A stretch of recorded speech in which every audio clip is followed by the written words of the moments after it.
Hey, a Helioscope moment we're just sharing with you. Steve pulled out an old page that I did from an imprint that was being printed at Image in the late 90s, and it was called The Deception. So mainly I was showing Stephen Pelnett like how much I liked this super thick board that I was drawing on at the time that I wish I had bought a lot of. Oh, that's nice. Yeah, it's here like 4-ply or something. It's serious. Had a really good quality. I think I was inking with pins, like a Croquill or something like that at the time. I was proud of this project, not so much because of the art. The art's okay, but it's because I had a day job at the time. I was doing delivery driving for a gourmet grocery store. And I was delivering baskets and things like that. So when I would get off, then I'd get home at 6 o'clock and make coffee. And I had to do a page every night. And I did it. And I got it through on time. I wouldn't like to still be doing that, but plenty of people do it. Two things that really strike me about this page. First, your hand lettering is fantastic. That is really nice hand lettering. Yep, very good. I was always trying to vaguely model my lettering on Kevin Nowlan's lettering. I love his lettering a lot. I like the way he does round word balloons and just the shapes of the letters. So, like, I'm always doing what I think is Kevin Nowlan lettering, and then later I look at his and go, nope, he's still way better. And the other thing that really impressed me about this page is, I mean, this is, at least in the script, this is a talking heads page. You've got two characters in a car having a conversation, and that's the entire action.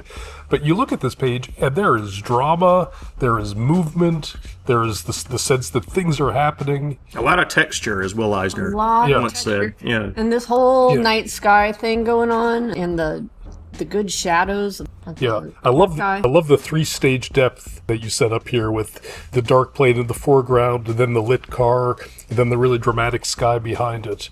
It's always tricky to make a car look like it's actually moving in a static image. I tend to use dust, even though the highway is not particularly dusty, even in Las Vegas, but it works. This guy's hair blowing in the wind helps a lot. Yeah, because you get the weird driving back and forth. Obviously, to do the 180 rule, I jumped to the rear view mirror. That's cool. Give some eyes of the guy who's vaguely based on Darren McGavin. So you kept this car really, really consistent. When you were drawing it, did you have a die-cast model, or were you just pulling it from a piece of reference? Or? I think I had probably one picture of that car. Definitely not like today where it's so easy to get every possible angle, or you can just look at the Kelley Blue Book site for the year, make, model of the car you're wanting to draw, and you'll find every possible permutation. Were you drawing for color, or was this going to be run in black and white? It was all black and white, so I was drawing black and white, and I was clearly trying to get tones, grays, and stuff like that. Except I wasn't going through like with a wash or anything, really. A little bit down here. There's a little bit of brush work. And it looks to me like you made such solid choices that it would work either way. It works beautifully in black and white, but you can still go in and color it and have it not feel crowded. It's fun to work in black and white. I wish everybody would stop insisting we do every book in color. Yeah. There's still tons of room in the American market for black and white comics, and we should be doing it because it frees you up. You can sit there and just focus on the black and white and making that read and pop and everything. Telling the story. Yeah. I love how you used value to make the inset panels pop here. Both of these two panels they've got a lot of solid black on the main character. The rest of the area around it is a lot of white space, and then it pops beautifully out of that sky behind it. Yeah. I would often like pick what's a central panel and make everything work around it. So I probably did the side view of the car like in my layout first, and then worked around that whole thing. So there's one moment, and you get that sort of weird passage of time where you can assume this is actually taking them hours or something. Right. It's the lull part of the story before an exciting scene happens or someone gets a gun in their face. But it's important. Toph talked about that. It's like you can't have a song that's just all same beats per second. You got to suddenly have a slow part that gears the reader down, and then you bring them back up again. Yeah, if you're all peaks, you just have a plateau. So you're looking at art from 20 plus years ago. Over 25, 26 years ago, something like that. Anything you'd tell this guy for the future?